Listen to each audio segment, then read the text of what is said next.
moving forward. Qatar's government already... Pete Hegseth, the U.S. Defense Secretary, speaking now live from the Pentagon. Well, good morning. We just finished an update with Admiral Brad Cooper, the CENTCOM commander, across the CENTCOM AOR, our leadership and troops, as you would expect, doing a fantastic job. 2 days ago, under the direction and direct orders of President Donald J. Trump, the Department of War launched Operation Epic Fury, the most lethal, most complex, and most precise aerial operation in history. For 47 long years, the expansionist and Islamist regime in Tehran has waged a savage, one-sided war against America. They didn't always declare it openly, except for their constant chants of death to America. They did it through the blood of our people. Car bombs in Beirut, rocket attacks on our ships, murders at our embassies, roadside bombs in Iraq and Afghanistan, funded and armed by Iranian Quds Force and IRGC killers. My generation of veterans carry the names of brothers who never came home. Brothers butchered by Iranian-backed roadside bombs and well-armed militias, thousands of our own. We didn't start this war, but under President Trump, we are finishing it. Their war on Americans has become our retribution against their Ayatollah and his death cult. It took the 47th president, a fighter who always puts America first, to finally draw the line after 47 years of Iranian belligerence. He reminded the world, as he has time and time again, being an American means something unbreakable. If you kill Americans, if you threaten Americans anywhere on earth, we will hunt you down without apology and without hesitation, and we will kill you. President Trump has also been very consistent. Crazy regimes like Iran, hell-bent on prophetic Islamist delusions, cannot have nuclear weapons. It's common sense.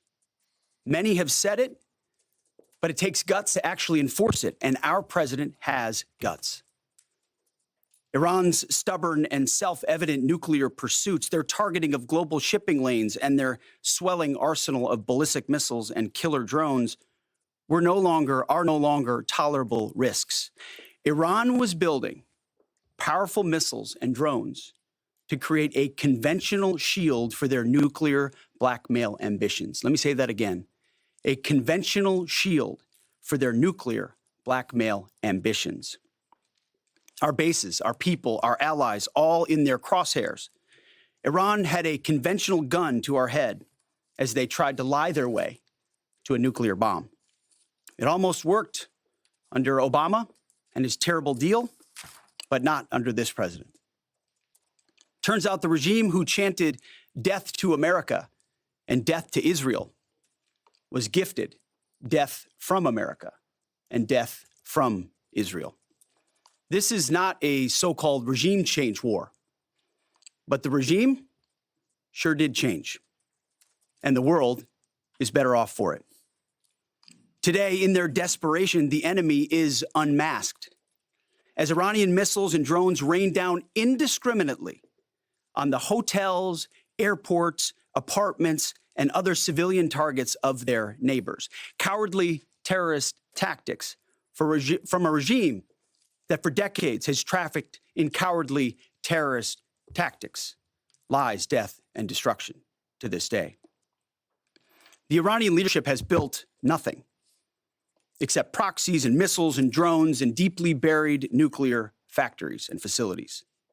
Peaceful nuclear ambitions do not need to be buried underneath mountains. Last June, Operation Midnight Hammer obliterated their nuclear program to rubble.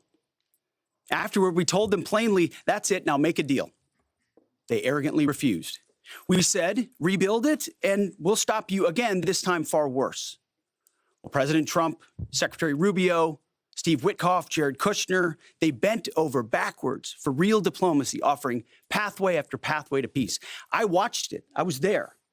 They tried over and over and over again earnest attempts at peace. The former regime had every chance to make a peaceful and sensible deal. But Tehran was not negotiating. They were stalling. buying time to reload their missile stockpiles and restart their nuclear ambitions. Their goal, hold us hostage, threatening to strike our forces. Well, President Trump doesn't play those games. And as Secretary Rubio said after the Maduro raid, if you don't know, now you know. President Trump puts America and Americans first. He doesn't hesitate, and neither do our troops. The mission of Operation Epic Fury is laser focused. Destroy Iranian offensive missiles, destroy Iranian missile production, destroy their navy and other security infrastructure, and they will never have nuclear weapons. We're hitting them surgically, overwhelmingly, and unapologetically. With every passing day, our capabilities get stronger and Iran's get weaker. We set the terms of this war from start to finish. Our ambitions are not utopian. They are realistic, scoped to our interests and the defense of our people and our allies. Speaking of people, we hope the Iranian people take advantage of this incredible opportunity. President Trump has been clear, now is your time. To Iranian security forces, choose wisely. President Trump has also been clear about your fate in either direction. To the media outlets and political left screaming endless wars, stop. This is not Iraq. This is not endless. I was there for both. Our generation knows better, and so does this president. He called the last 20 years of nation-building wars dumb, and he's right. This is the opposite. This operation is a clear, devastating, decisive mission. Destroy the missile threat, destroy the Navy, no nukes. Israel has clear missions as well, for which we are grateful. Capable partners, as we've said since the beginning, capable partners are good partners. Unlike so many of our traditional allies who wring their hands and clutch their pearls, hemming and hawing about the use of force. America, regardless of what so-called international institutions say, is unleashing the most lethal and precise air power campaign in history. B-2s, fighters, drones, missiles, and of course, classified effects. All on our terms, with maximum authorities. No stupid rules of engagement, no nation-building quagmire, no democracy-building exercise, no politically correct wars. We fight to win, and we don't waste time or lives. As the president warned, an effort of this scope will include casualties. War is hell, and always will be. A grateful nation honors the 4 Americans we have lost thus far and those injured. The absolute best of America. May we prosecute the remainder of this operation in a manner that honors them. No apologies, no hesitation, epic fury for them and the thousands of Americans before them, taken too soon by Iranian radicals. Before I turn it over to General Kane for the operational update, let me speak straight to you, the Joint Force, our warriors on the front lines. This is your moment.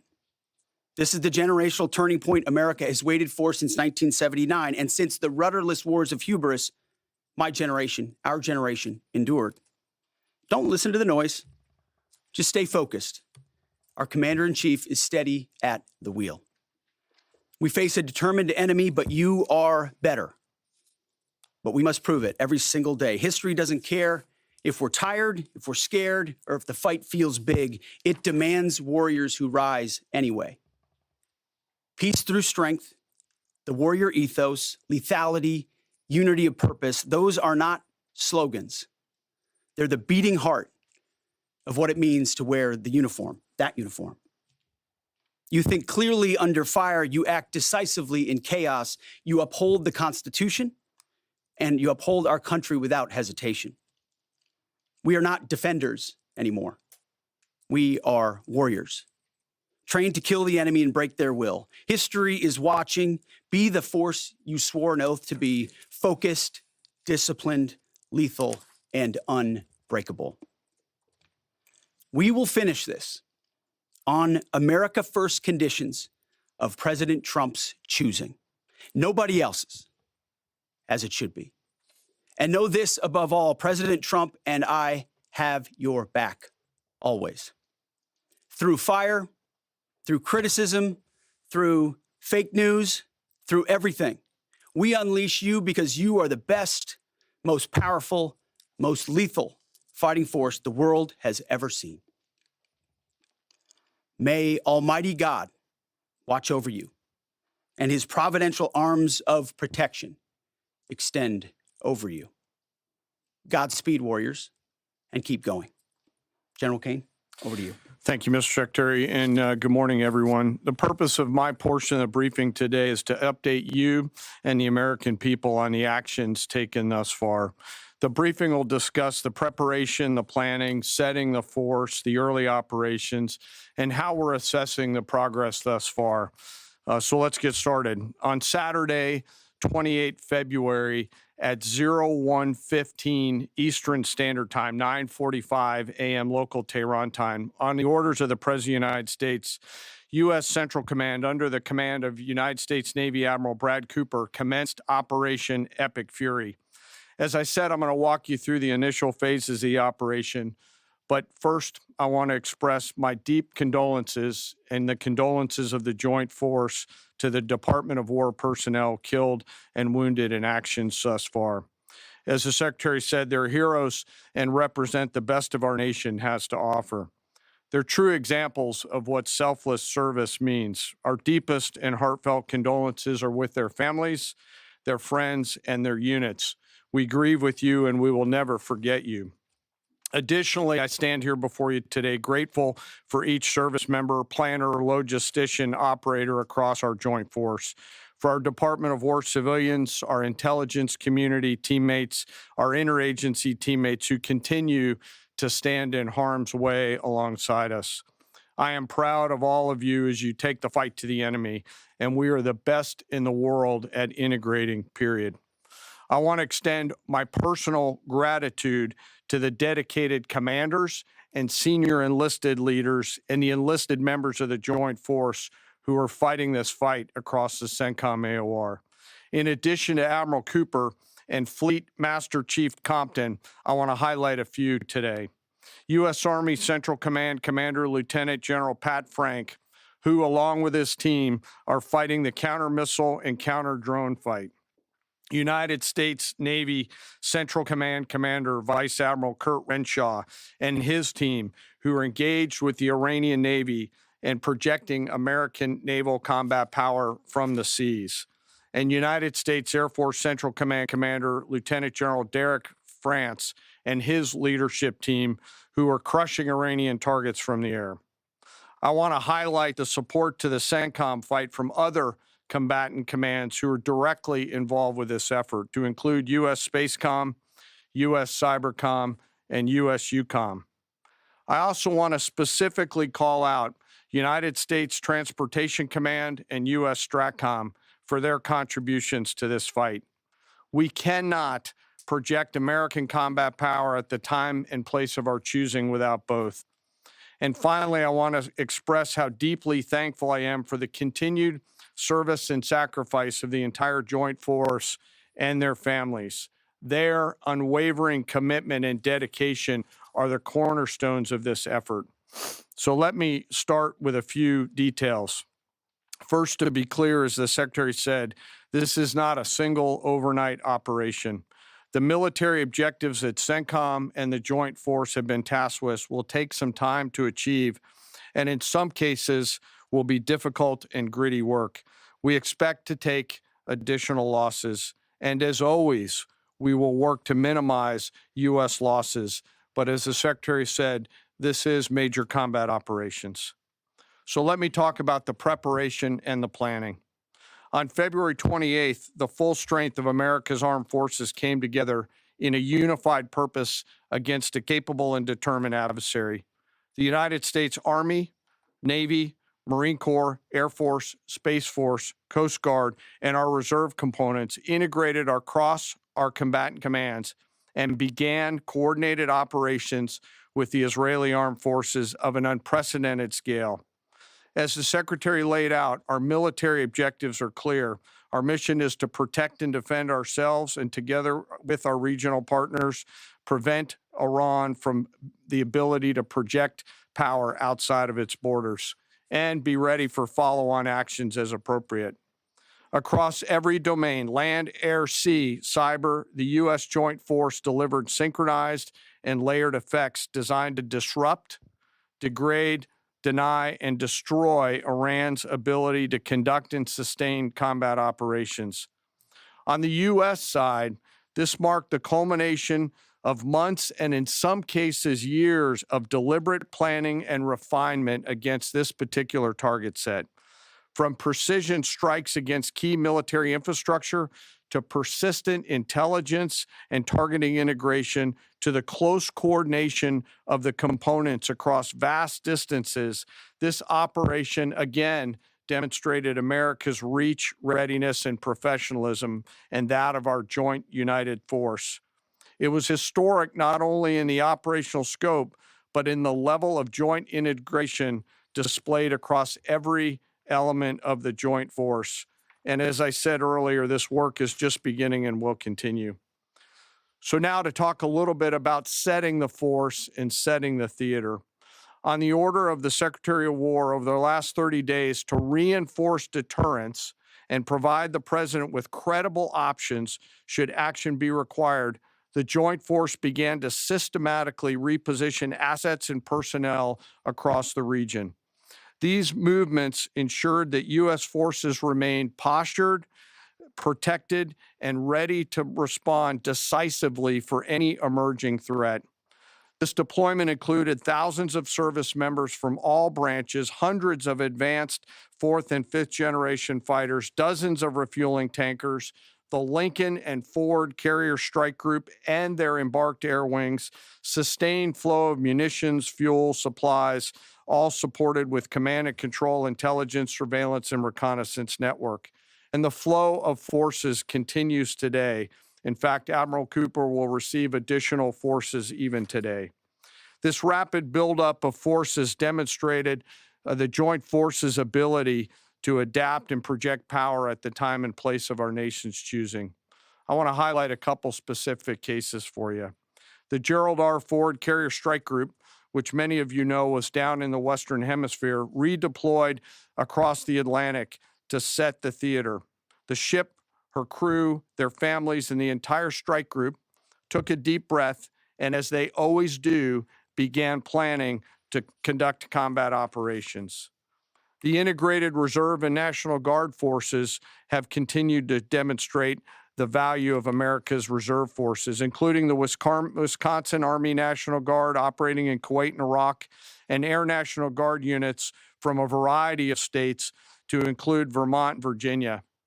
In the case of the Vermont Air National Guard and the 158th Fighter Wing, they were mobilized for Operation Absolute Resolve and then were tasked to take their F-35As across the Atlantic instead of going home to be prepared to support this operation. The same is with our Air National Guard and Air Force Reserve Command tanker and mobility forces who stepped right out of their civilian jobs to deploy and to protect the region. Lastly, I want to highlight the unsung heroes of warfare, our American logisticians and sustainment force, those who quietly work every day behind the scenes to project and sustain America's combat power. Our leaders from World War II were right when they said professionals do logistics. As regional tensions rose, the Joint Force elevated our force protection measures on the order of the Secretary and repositioned discreetly civilians and non-essential personnel designed to ensure the safety and security of our joint force. By the time operations began, only essential forces remained on our bases and in theater, all ready, capable to respond. So now let me move to H hour. At 3:38 p.m. on Friday, February 27th, the United States Central Command, through the Secretary of War, received the final go order from President Trump. The president directed, and I quote, "Operation Epic Fury is approved. No aborts. Good luck," close quote. In the region, every element of the joint force made their final preparations. Air defense batteries readied themselves, checking their systems to respond to Iranian attacks. Pilots and crews rehearsed their strike packages for the final time. Air crews began loading their final weapons, and 2 carrier strike groups began to move towards their launching points.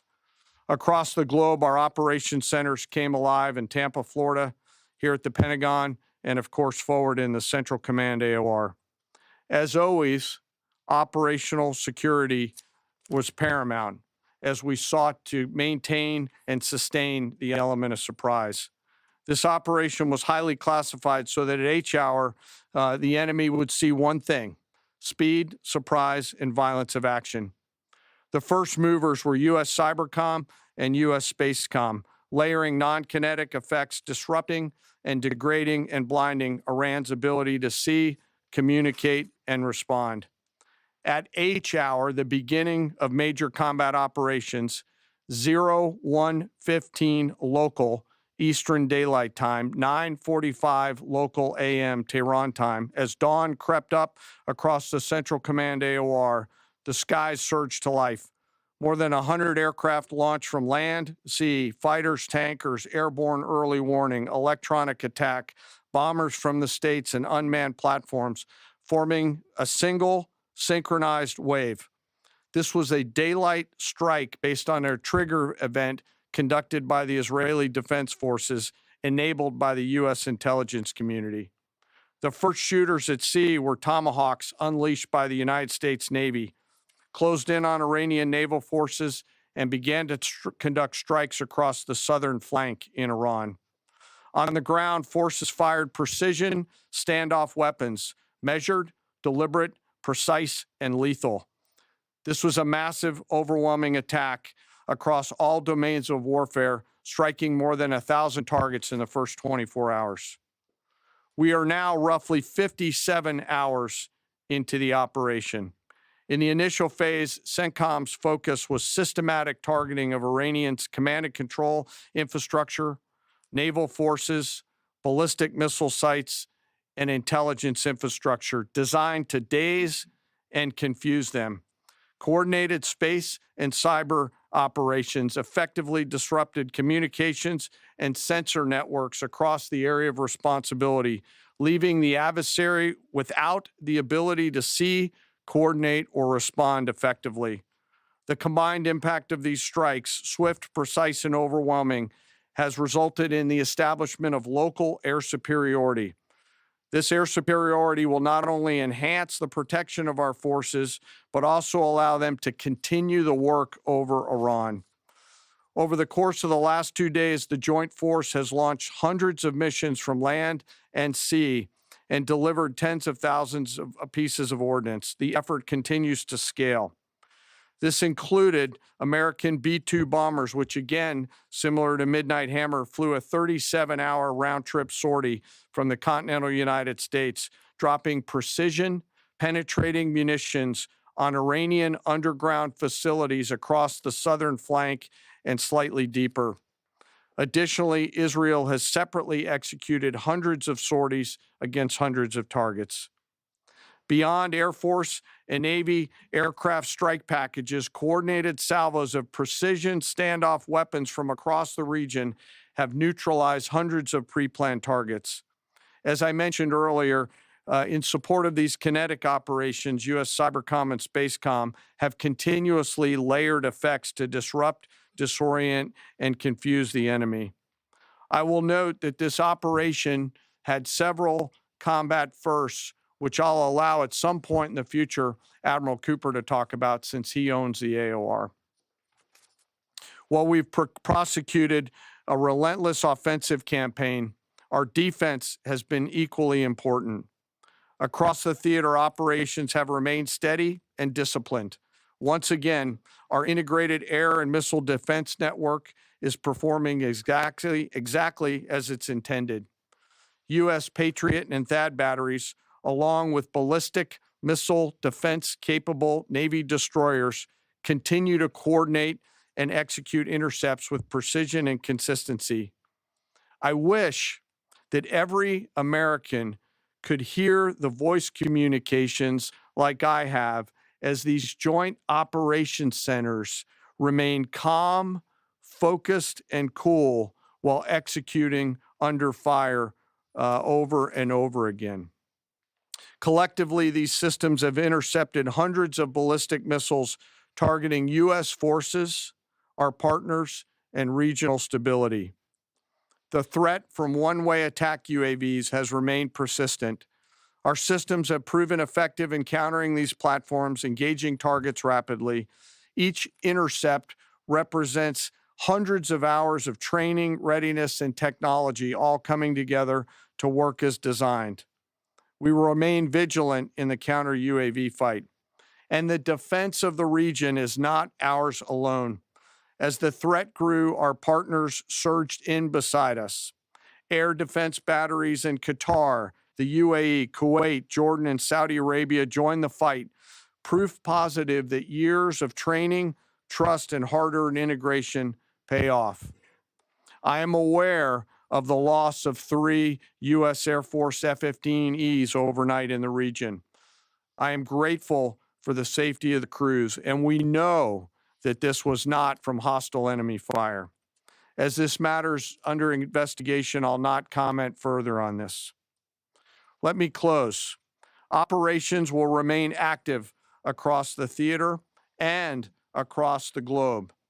The U.S. forces are postured not only to maintain pressure, but to respond and adapt as required.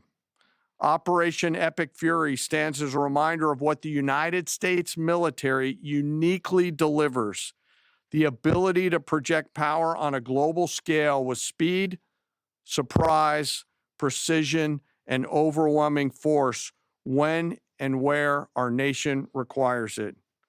What we've demonstrated over the past several days reflects years of investment in readiness, joint integration, and professionalism of the joint force. As major combat operations continue across CENTCOM, we remain engaged globally. America's joint force retains the credibility, capacity, and flexibility to respond to any contingency anywhere in the world at any time. To those who would test our resolve or threaten the United States, our allies, or our interests, understand clearly we can reach you, we can sustain the fight, and we can scale the fight, and we will prevail. To the American people, your joint force remains steady, frosty, calm, and focused. Your service members are trained, disciplined, and determined. We understand the risks of this mission and the weight of the responsibility that we carry. We also recognize that our families also shoulder the burden at home. You are a part of this too. I am proud today, as I am every day, to stand as a member of America's joint force. There is no mission too complex, no distance too great, and no adversary too determined for the men and women who wear our nation's uniform. We mourn our fallen, we honor their families, and we continue our mission with focus, unity, and strength. And now I'm happy to take any questions. Thank you, Mr. Chairman. Right here. Go ahead. Thank you for your time. What percentage of Iranian long-strike capabilities are still in the fight? And what is our exit strategy here, and when will it be deployed? Well, they have long-range strike capabilities, which we are hyper-focused on. The brief we got just this morning, Admiral Cooper knows exactly and precisely what kind of threat matrix he's looking at, the way they might change their techniques, and how we adapt to that.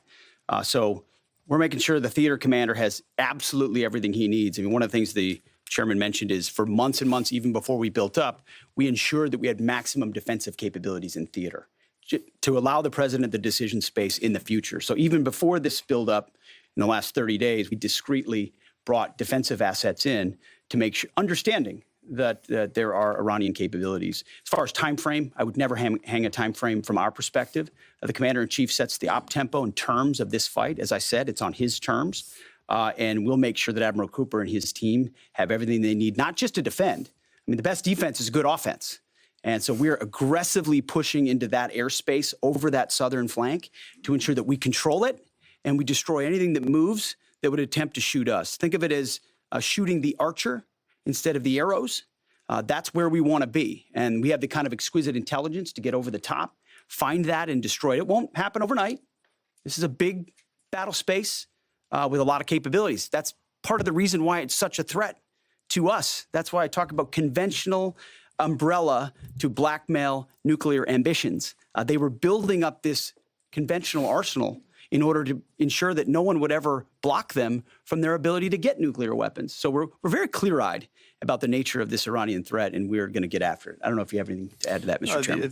Thank you for the question. The only thing I'll add is, unlike an operation, a single operation like Midnight Hammer or Absolute Resolve, it'll take some time for us to conduct battle damage assessment, and the targeting cycle that CENTCOM will run will take those things into effect. Admiral Cooper will adjust his plan and fires accordingly to ensure that we're attriting that. He's focused on long-range strike capability coming out of the enemy, and that's a key and essential part of it. Of the capabilities that still exist from the enemy front. Yeah, that's what I mean when I say we're still doing BDA. Normally we'd be able to see a singular thing and we'd assess pretty quickly. He's doing offense and assessment simultaneously, so it'll take longer for us to assess than it would in a single operation. Secretary Hegseth, thank you. Reagan Reese with the Daily Caller. Two questions for you. The president said yesterday in his video message that we will leave Iran when we complete all of our objectives. What are our objectives? And can you share more information on how the soldiers who were killed were killed? Well, I laid out the objectives, as did the chairman. They're completely nested. I mean, Iran has an ability to project power against us and our allies in ways that we can't tolerate.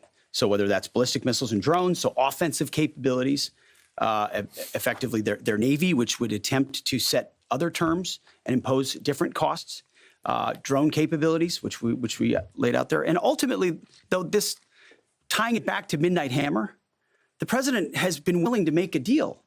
You can't have a nuclear bomb. Radical Islamists can't have a nuclear bomb that they wield against the world. He gave them every single opportunity. Then we precisely took it away. And even then, after that, they didn't have that. They didn't come to the table with a willingness to give it away. So ultimately, those nuclear ambitions, which never ceased, are something that had to be addressed as well. So that's a discrete sense of what's being addressed here to ensure that they can't use that conventional umbrella to continue a pursuit of nuclear ambitions. And then as it pertains to the U.S. casualties, that particular incident was, you have air defenses and the lot's coming in and you hit most of it. And we absolutely do. We have incredible air defenders. Every once in a while, you might have one, unfortunately, we call it a squirter that makes its way through. And in that particular case, it happened to hit a tactical operations center that was fortified, but these are powerful weapons. So we certainly will do, as I said, moments like that, as we remember them and we take care of them and take care of their families, only stiffen our resolve to ensure that we do this properly. Thank you. Yep. Right here. Thank you, Secretary Hegseth. I had two questions for you. First, are there currently any American boots on the ground in Iran? No, but we're not going to go into the exercise of what we will or will not do. I think it's one of those fallacies for a long time that this department or presidents or others should tell the American people, and our enemies, by the way, here's exactly what we'll do. Here's exactly how long we'll go. Here's exactly how far we'll go. Here's what we're willing to do and not do. It's foolishness. And so President Trump ensures that our enemies understand we'll go as far as we need to go to advance American interests. But we're not dumb about it. You don't have to roll 200,000 people in there and stay for 20 years. We've proven that you can achieve objectives that advance American interests without being foolish about it. Now, will we be bold about it? Are we willing to be decisive about it? Do we put months and months of planning into what kind of effects we want to achieve? Absolutely. But going forward, why in the world would we tell you, the enemy, anybody, what we will or will not do in pursuit of an objective? We fight to win. We fight to achieve the objectives the President of the United States has laid out. and we will do so unapologetically. Thank Is there you. any significance to Israel carrying out this strike to kill the Ayatollah? And I wanted to know, what was your immediate reaction to finding out about his killing? I think Israel did a great job in the conduct of that operation. President Trump put a 4-week timeline right on here. it. Are you Please. saying that's wrong? Yeah, thank you. You mentioned during the briefing, General Kane, that there would be additional troops sent to the region. Could you say how many troops currently are involved in this operation and how many additional troops are planned to go in this next phase? I don't want to talk specifics because that would tip the enemy off. We have more tactical aviation flowing into theater just based on the time it took to get it out there. I think we're just about where we want to be in terms of total combat capacity and total combat power for Admiral Cooper. One of the things, though, that a commander, he'll consistently assess the trajectory of the campaign. Is he on or off trajectory? And then make an ask of the joint force, which will then develop options for consideration by the secretary and the president to either increase or in some cases decrease the amount of combat capability that we have over there. I heard the question about 4 weeks. It's the typical NBC sort of gotcha type question. President Trump has all the latitude in the world to talk about how long it may or may not take. 4 weeks, 2 weeks, 6 weeks. It could move up. It could move back. We're going to execute at his command the objectives we've set out to achieve. And what he has shown an ability to do that other presidents can't quite seem to have the aperture to do, well, I mean, Joe Biden didn't even know what he was doing, is to look for opportunities and off-ramps and escalations for the United States that creates new opportunities to execute what we need on our own timeline. So you can play games about 4 weeks, 5 weeks. He has all the latitude, and I'm glad he does, because there's no better communicator than our president expressing those things. To the Daily Mail. I've been in meetings with the president for the last 2.5 days. We know exactly where his headspace is, and he will communicate as he should exactly what he would like, and we will follow those orders. And I think everything he said on that is right down the middle. Chairman, did you have Absolutely. evidence Yes, right there. on Yes, the sir. strike first? Thank you very much, Secretary. I left my hometown of Sakist in Iranian Kurdistan in 1996. Can you promise that I will be able to return home safely this year? And I have a following question too, please. I appreciate the question. I'm not here to place guarantees on that, but I think the message the president has given has been clear to the people of Iran. This is your moment. The world was seized by these crowds and then seized by the reality of this regime killing tens of thousands of innocent protesters. So we saw the nature of the regime yet again exposed. We saw many of the Iranian people seek a change there. This is their moment to take advantage of it, for sure. Secretary, you served in Iraq and know that no American soldiers were killed in Kurdistan. The Kurdish people are very pro-American. Will you continue protect Kurdistan and Peshmerga as loyal ally of the United States? Why I'm asking this question? Because now Kurdistan is under attack by Iranian drones and by proxies in Iraq and on the region. I think I can speak to allies generally in the region who we've been in constant communication with. We have been standing shoulder to shoulder with them, and we appreciate their capabilities. Absolutely. Yes, right here. Hi, thank you. Cameron Arkin with the Daily Wire. My question is about some of the domestic threats, if any, regarding this right now. Have there been any concerns about Iranian sleeper cells, and kind of what has the Trump administration been doing to kind of monitor these All threats? across the interagency, in full coordination. Of course, we're paying attention to any potentialities there. This is a former regime, a regime that seeks to export that ideology, try to sow terror.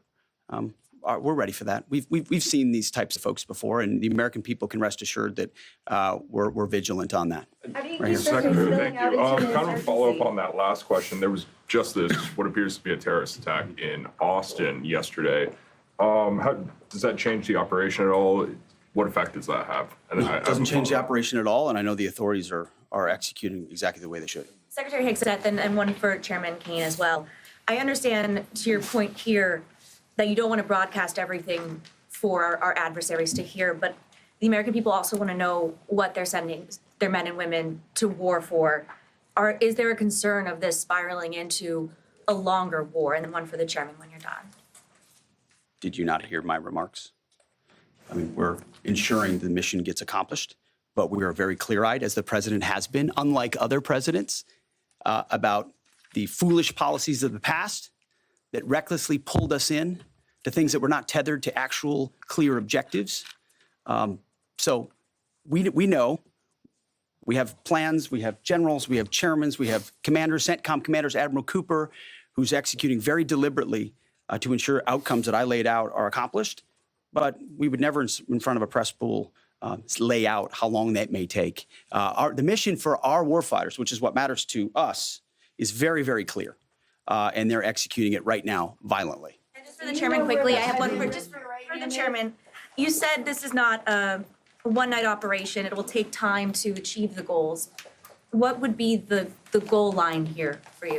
I think the Secretary laid out the military objectives, and that's what we execute against is the military objectives. Last one right here. Uranium is. Thank you, sir. As you've said, there are a large amount of U.S. service members that are in harm's way right now. What is your prayer for them? First of all, my prayer for them is that I do pray for them. My wife prays for them. Our family prays for them. Our cabinet prays for them. None of this is done on a whim. Having been in their boots, having been in their shoes, having been in their flight suits, I know we think about them with every decision that we make and every recommendation that we make to the President of the United States. Those recommendations are made prayerfully. And when I pray every day for them and for this mission, I pray simply for the biblical wisdom to see what is right and the courage to do it. It's going to take courage to follow through on this. There's going to be a lot of noise, and we pray for that, and we hope all of you do as well. Thank you very much. Appreciate it. Thank you. Well, you have been